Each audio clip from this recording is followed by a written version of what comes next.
Hello and welcome to another video from the series about parental burnout. So today I want to talk about the tool that is first to your hand when it comes addressing parental burnout.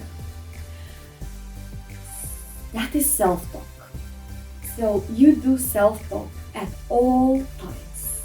It is this voices that keep on narrating everything you do in your head at all times.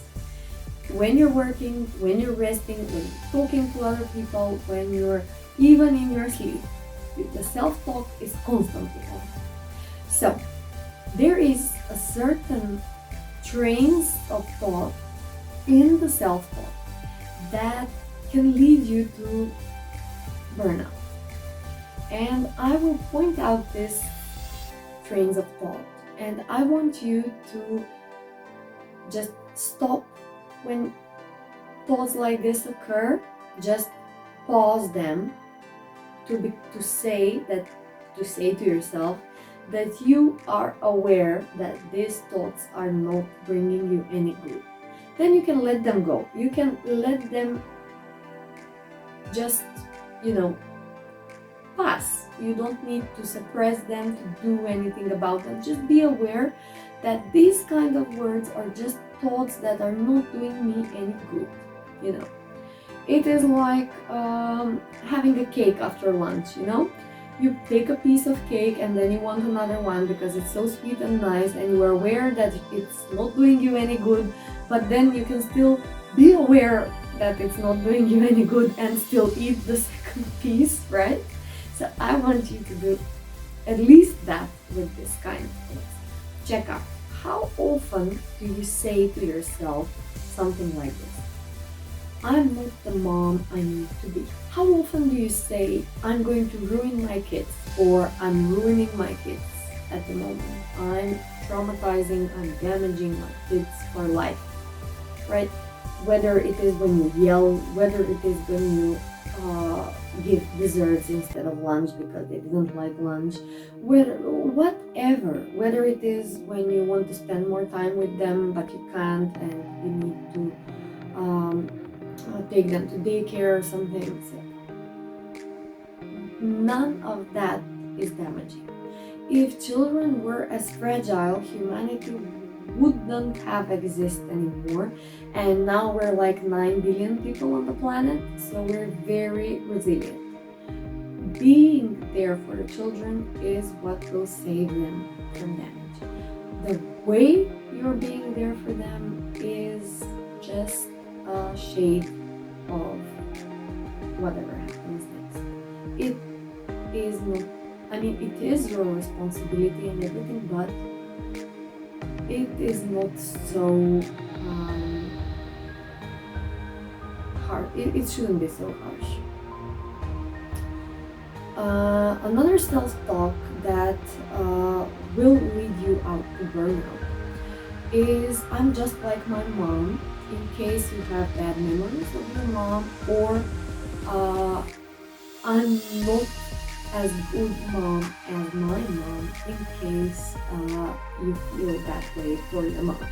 So both of these are just comparing yourself to a certain memory you have about your mom, because motherhood is complex, and even if your mom was the worst mom or the best mom, she wasn't like that all of the time. It is only what your general memory about your childhood is, and that can be very, very selective for each and every one of us, not particularly for you. If you often talk to yourself that you need to be doing more, that you're not happy with how much you're doing, that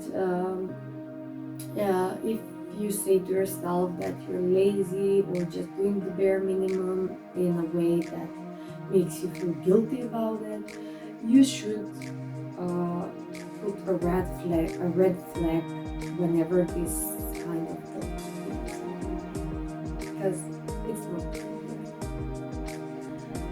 If you say often to yourself, my kids hate me, or my kids will hate me, is also probably not true because parent-child relationships are very complex, and it's most likely that we will feel all the array of feelings towards our children, including hate, uh, at some point in parenthood, and it will be the other way around for them. So just having them having this thought as something that will direct your behavior is not a healthy thing to do to yourself. It's fine if you do it once, twice to decide about something, but it won't do you no good if it appears often in your mind. I wasn't cut out for this, or I was not supposed to be a mother because I'm doing such a lousy job in this role. This is definitely a red flag, and even if it is true, it is not something that a person should be constantly dwelling about or spending time and energy investing in that kind of thinking. And if you are doing things on your expense, your health, your tolerance, your energy, and your mood, with the premise, it doesn't matter right now, as long as they're happy, I'll have my share later. This comes with a good intention for yourself and for children, no. But if this happens too often, it also can lead you to bad feelings and just all the symptoms of burnout. Now I will share with you a few things that will help you out if you kind of try to exchange the previous thoughts with the following thoughts instead. Or every time you say, oh, alert, I'm thinking about myself in this certain way that the lady said I shouldn't be thinking about, then you compensate that with awarely, purposefully thinking on the following things. I'm trying my hardest. This is self-validation. It might be inspiring, or at least it might be validating that you are doing something. You are doing the best you can. I'm trying my hardest. I'm doing the best. This is the best I can, and it will not. It's not the best it's not the best in the world, but this is the best I can, and it's fine. It's okay if I feel unsure. Whenever you feel unsure about yourself, I'm not sure I'm the mother I want to be, and it's fine. It's okay to feel like that. Because feeling like you're not cut out for something, or feeling like you're just like your mom, or feeling like you're incompetent or not keeping up with things, is just that. It's a feeling. It is not a reflection. It not necessarily needs to be a reflection of reality. It's just a feeling that you get. And if you say it's okay to feel, it's okay for me to feel like this. There's nothing wrong in feeling like this. It's not pleasant, but it's not a sin, right? It is not something that you would get arrested for if you just feel incompetent and you keep on no matter what. Saying something like every mom has bad days, or I suck today, or today has been a disaster, but I know that every mom has days like this. That will definitely it is something that shows. It is a thought that brings you in the mode of self-compassion, and that's exactly the first aid that you need when you're battling mental burnout.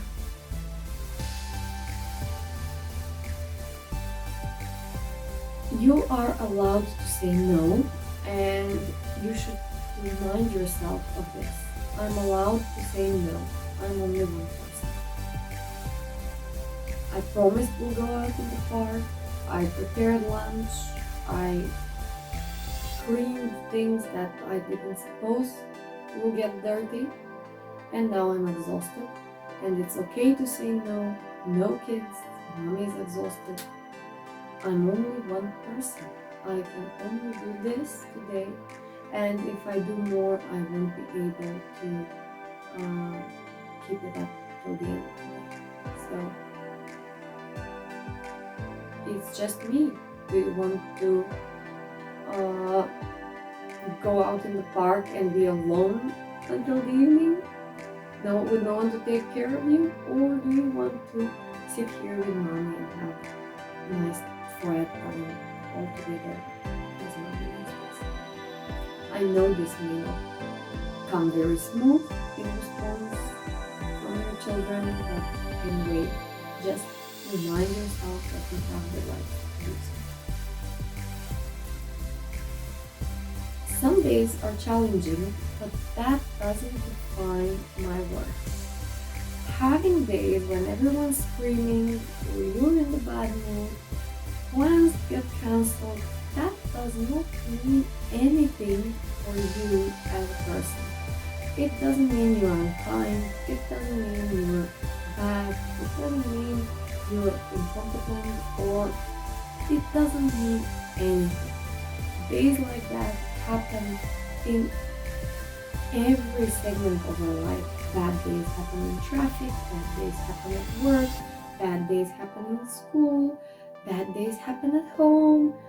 It's just keep your head up and remind yourself that it is just another day and that it will soon pass, and next morning maybe you'll be more likely to have a less bad day. And the last one is reminding yourself that prioritizing yourself doesn't mean you don't care about the others. If you wanted to shower and you decided to postpone that due to making better dinner or playing longer with the kids because they refuse to go to bed or to leave you to have shower on your own,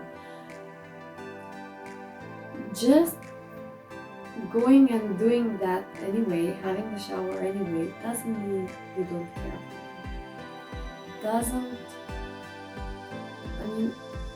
Each and every person capable of taking care of themselves should take care of themselves.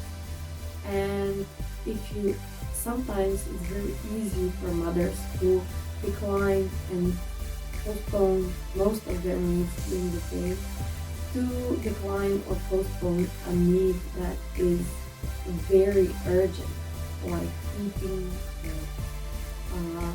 washing, doing personal care things that really matter to us and will really give us more energy and better feeling throughout the day.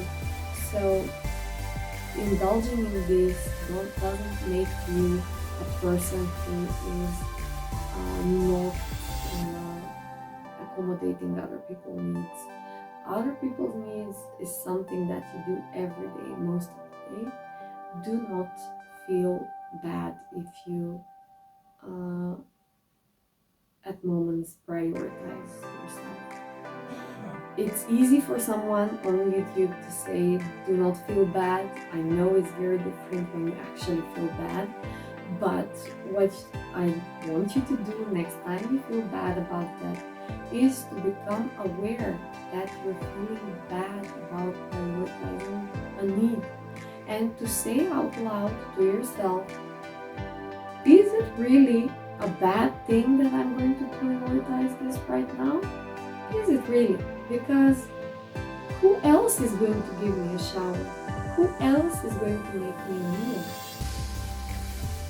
The things I will do for my children will be there even if I finish this for me.